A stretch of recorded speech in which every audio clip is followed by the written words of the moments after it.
से एक बड़ा सेक्टर इन इटसेल्फ, क्योंकि यहाँ पर जिस तरह हमें वामाक्षी बताई थी, कई सारे सेगमेंट में भी सब सेगमेंट्स है जिस पर आपको नजर रखनी है। मयूरेश, पब्लिक सेक्टर बैंक से ही शुरुआत करेंगे क्योंकि अर्निंग्स मोमेंटम जो है रोबस्ट रहने की संभावनाएं तो नजर आ रही है। क्वार्टरली अपडेट्स भी हम देख रहे हैं बैंक्स फाइनेंशियल्स के आते हुए दिखे हैं।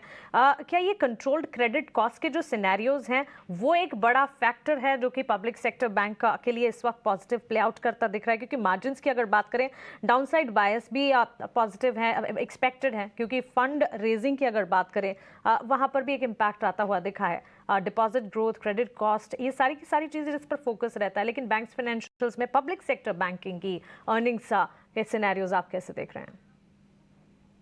एब्सोल्युटली। इनफैक्ट आज महेंद्र सिंह धोनी साहब का बर्थडे है, तो जैसे उन्होंने वर्ल्ड कप में 2011 में 6 मार के जिताया था इंडिया को, बैंक्स मुझे लगता है वही मोमेंटम में, I think they are hitting the ball out of the park. तो कहीं ना कहीं आई थिंक जो पब्लिक सेक्टर अंडरटेकिंग्स हैं, you are absolutely right Mansi, in terms of core parameter जो हम ट्रैक करते हैं, जो निम्स है वहां पे स्टेबिलिटी है। हालांकि आई थिंक थोड़ा कॉम्प्रेशन जरूर देखा जा सकता है, डिपॉजिट के दरें बड़े हैं और कहीं ना कहीं आई थिंक पूरा पास थ्रू एडवांसेस में अगर नहीं होता तो थोड़ा कॉम्प्रेशन मुमकिन है। But overall I think the system is very very healthy at this juncture. आप अगर रिपोर्टेड नंबर्स देखें, जितने भी अपडेट्स आए हैं या Q4 reported earnings, asset quality pressure significantly कम हुए हैं for the system as a whole and public sector banks in particular. तो जो GNPAs है, नेट NPAs है, वो अच्छे खासे कम हुए हैं। Over the last 4 to 6 quarters इन्होंने जो अपना प्रोविजनिंग बढ़ाया है gradually, along with compensated for net interest income growth, including जो एक ट्रेजरी इनकम में भी एक स्टेबिलिटी वापस लौट के आ रही है। कहीं ना कहीं प्री प्रोविजनिंग ऑपरेटिंग प्रॉफिट्स ठीक ठाक रहेंगे। तो सारे जो पहलू है along with strong valuations in their support, I think एक इंडिकेशन यही दे रहे हैं कि पब्लिक सेक्टर बैंक्स के नतीजे अच्छे आने की उम्मीद है ये दिन। प्राइवेट बैंक्स की अगर बात करें, यहाँ पर एस्टिमेट्स किस तरह के देखे जाएं? क्योंकि स्टेडी अर्निंग्स की एक्सपेक्टेशंस तो ज़रूर हैं, हेल्थी बिजनेस ग्रोथ देखने को मिला है, क्रेडिट कॉस्ट सिनेरियो यहाँ पर भी पॉजिटिव नज़र आ रहा है, लेकिन इन सब के सामने मार्जिन प्रेशर और एलिवेटेड ऑपरेटिंग एक्सपेंडिचर का किस तरह का एक इम्पैक्ट नज़र आ सकता है प्राइवेट बैंक स्पेस में? तो जनरली आप देखेंगे कि जो क्रेडिट कॉस्ट सिनेरियो है, आई थिंक एनुअलाइज बेसिस पे कम होते जा रहा है। दूसरी चीज आई थिंक जो कॉस्ट टू इनकम रेशियोज हैं काफी बैंक्स के प्राइवेट स्पेस में भी and even in the PSU space are coming off quite significantly, जो बहुत इंपॉर्टेंट पहलू है। क्रेडिट डिपॉजिट रेशियो और credit risk weighted averages to overall assets, ये भी आई थिंक कंट्रोल में, यानी जो रिस्क एक्सपोजर वाले सेक्टर्स हैं, जिसे हम रिस्ट्रक्चर्ड बुक या SMA1, SMA2 टेक्निकल भाषा में गिनते हैं, वो अच्छे खासे कम हो चुके हैं और इसलिए I think banks are in a far healthier position at this point of time. एक पहलू ये देखना पड़ेगा ये क्वार्टर के बाद कि जो एक्सपेक्टेड लोन प्रोविजनिंग है, जो RBI का सर्कुलर आया था, थोड़ी एक्सेस प्रोविजनिंग जरूर करनी पड़ेगी बैंक्स को।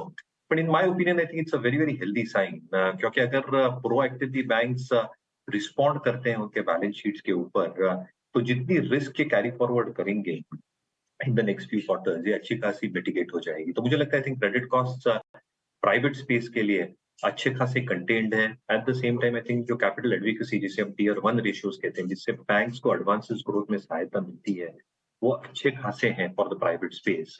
और इसलिए I think overall business growth should be good enough, which should account for better ROEs and ROAs। बिल्कुल। Mayuresh, banks, financials, NBFCs in itself इतना बड़ा सेक्टर है कि इस पर एक हाफ एन आवर स्पेशल हो सकता है एंड आई एम श्योर उस पर भी आपके पास कई सारे टेक अवेज होंगे। लेकिन बैंक्स फाइनेंशियल्स में आपके पसंदीदा शेयरों की लिस्ट भी मैं जानना चाहूंगी।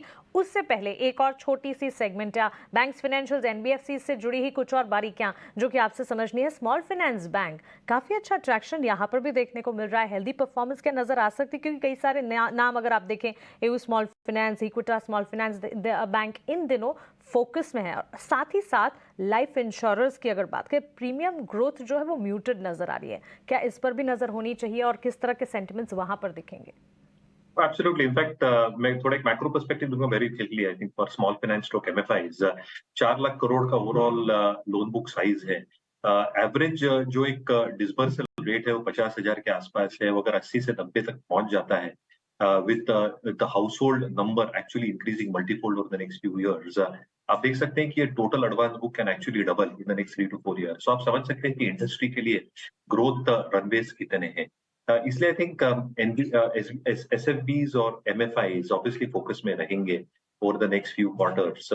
अच्छा खासा उन्होंने एक बैलेंस शीट ग्रोथ किया है, asset quality pressures have come of very very well with collection efficiencies improving. तो ये स्पेस काफी इंटरेस्टिंग लग रही है। जहां तक गोल्ड फाइनेंशियल्स का सवाल है, आई think it's all depend on gold pricing कैसे मूव होती है, एंड सेंटिमेंटली आई थिंक बहुत फर्क पड़ता है in terms of the end consumer itself. Obviously I think जो बोरोइंग मिक्स रहता है काफी कंपनीज के लिए, their dependency has gone down quite significantly. NCDs CPs पे तो काफी अच्छा कम हो चुका है, बट बैंक बोरोइंग्स के डिपेंडेंसी के कारण थोड़ा निम्स में कॉम्प्रेशन जरूर आ सकता है। वैल्यूएशंस भी देखना पड़ेगा ये स्पेस में, इसलिए आई थिंक काफी इफ्स एंड बट्स होते हैं गोल्ड फाइनेंसियर्स के लिए, बट एसएफबीज और माइक्रो फाइनेंस कंपनीज शायद एक स्वीट स्पॉट। एब्सोल्युटली, तो इनिशियल अपडेट्स तो पॉजिटिव आ ही रहे हैं बैंक्स फाइनेंशियल्स पर, नतीजों के लिहाज से भी नजर है। मयूरेश, क्विकली आपके बैंक्स फाइनेंशियल्स में पसंदीदा कौन से स्टॉक्स हैं, बताइए आप। Private space, ICICI bank, IndusInd bank, इस पे जरूर नजर रखनी चाहिए for all the elements that I discuss, not repeating that. PSU space में बैंक ऑफ बड़ौदा, और एनबीएफसी स्पेस में मुझे लगता है थिंक उज्जीवन स्मॉल फाइनेंस, अगर पुल बैक्स देती है ये कंपनी तो आई थिंक बहुत अच्छी तरह से प्लेस है with in the SFB stock MFI space.